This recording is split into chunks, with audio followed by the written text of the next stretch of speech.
सकाळ सकाळी मी चिकोड्याच्या बायकांना घेऊन लाडेगावच्या नर्सरीवर चाललो होतो. तिथे जाऊन मी ऊसाची रोपे भरून शेतकऱ्यांच्या शेतावर जाणार आहे.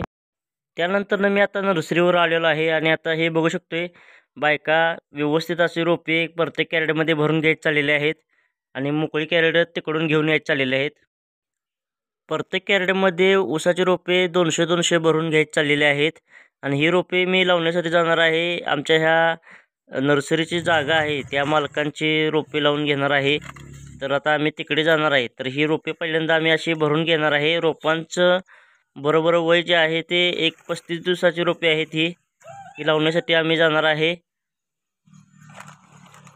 बऱ्यापैकी कॅरेटमध्ये 200-200 रोपे काढून भरून झालेलं आहे आणि आज दिवसभरात 2-3 ठिकाणी रोपे लावून घ्यायचे आहेत.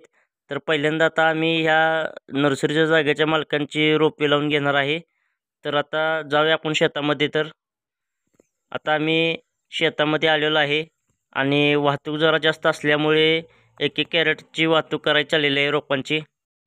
आत्ता मी शेतामध्ये आलेलो आहे आणि शेतामध्ये प्रत्येक सरीवर कॅरेट ठेवायचे चाललेले आहेत आणि भुईमुगाची लागवड चांगल्या पद्धतीने अशी केलेली आहे मस्तपैकी.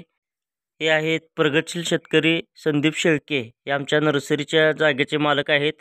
यांच्या शेतामध्ये आलेलो आहे रोपे लावण्यासाठी. सरी 3.5 फुटाची आहे आणि प्रत्येक रोपांच्या मधलं अंतर जे आहे ते 1.5 फुटाचं घ्यायचं आहे. हे अशा पद्धतीनं मालक सांगत आहेत.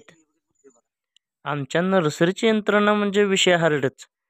घेतलं की टिकाव चालूच केलं घ्यायला आणि मालक असं ऐटीत उभा राहिले आहेत की कशा गाऱ्या घेते त्या आणि दोन्ही रोपांच्या मधलं अंतर 1.5 फुटाचं कसं ठेवतात हे बघायला लागले ते. आमच्या नर्सरीच्या माणसांनी आमच्या जागे नर्सरीच्या मालकांना असं सांगितले की 1 तासात तुमची नर्सरी लावून पूर्ण करणार.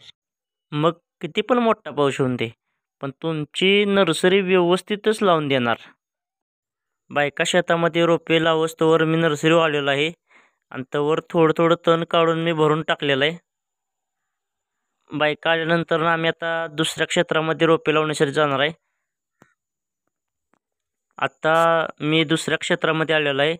करंजोडे गावचे प्रगतशील शेतकरी जयसिंग पाटील यांच्या शेतामध्ये आलेलो आहे आणि माणसांना वाहतूक जास्त करावी लागलेली आहे कारण गाडी आत येत नसल्यामुळे गाडी रस्त्यावरच लावलेली आहे आणि ही लांबडी पट्टी असल्यामुळे वाहतूक पण भरपूर झालेली आहे आणि शेतामध्ये भुईमुग आणि सोयाबीन केलेलं आहे.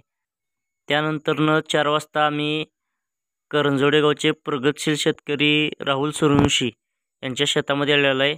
इथेही शेतामध्ये भुईमुग केलेला आहे आणि दोन्ही रोपांच्या मधलं अंतर 1.5 फुटाचं घ्यायचं आहे. इथं निराशान 032 ऊसाच्या रोपांची लागण करून घ्यायची चाललेली आहे आणि हे झाल्यानंतर आता चहाची सोय केलेली आहे मालकांनी.